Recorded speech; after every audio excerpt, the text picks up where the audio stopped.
Oui, salut à toutes et à tous, ici c'est le président de la Java Consciente, Jules Le Renard Bleu. Et j'ai fait un constat aussi amer dans la vie en général qui m'intrigue un peu, je m'insurge contre ce fait. Et beaucoup de filles, beaucoup de femmes aujourd'hui accusent les hommes de ne pas avoir de longs pénis, de ne pas résister longtemps, de ne pas durer sur elles longtemps et tout. Et ce qui pousse les hommes généralement à aller boire de n'importe quoi pour s'empoisonner et se disant qu'ils vouloir satisfaire leurs copines, leurs femmes, etc., etc. Alors, faisons une analyse collective. À qui la faute? Quelle est la cause? La faute, c'est l'homme, la faute, c'est la femme, ou bien c'est une faute partagée? Tout le monde tend généralement à accuser les hommes, mais est-ce que les femmes n'ont pas aussi une responsabilité dans ce fait?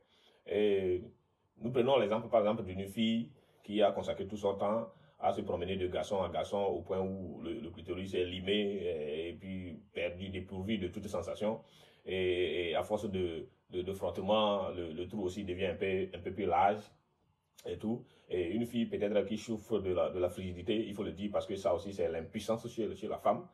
Et dans ces conditions, l'homme peut rester sur toi pendant des heures, pendant des années, mais je pense que cet homme ne peut jamais satisfaire cette fille ou bien cette femme. Alors, si nous prenons cette condition, cette situation, à qui la faute? En réalité, les hommes ont consommé tous les produits inimaginables au monde juste pour chercher à satisfaire son partenaire, leur partenaire. Voilà la réalité. Ils ont pris les racines, ils ont pris les boissons, ils ont pris les pilules, ils ont utilisé des pommades, etc., etc.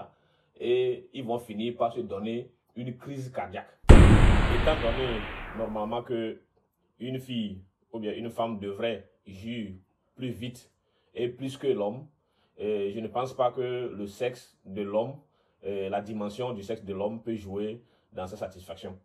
Toute autre chose, c'est à revoir. Puisque si nous prenons par exemple l'exemple d'une fille peut-être qui est vierge, qui a son truc bien serré, et quelle que soit la dimension, la taille du kiki de l'homme, ou bien la durée que ce dernier fera sur elle, elle sera obligatoirement satisfaite. Voilà la réalité. Je profite donc pour déconseiller aux hommes qui font cette pratique, qui utilisent des produits juste pour chercher à satisfaire un partenaire peut-être qui est malade. Vous allez finir par vous donner une crise cardiaque. Voilà la réalité.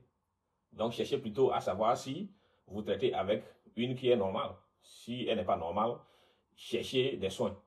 Aussi, on ne va pas perdre de vue le fait que certains hommes manquent de stratégie pour mieux faire.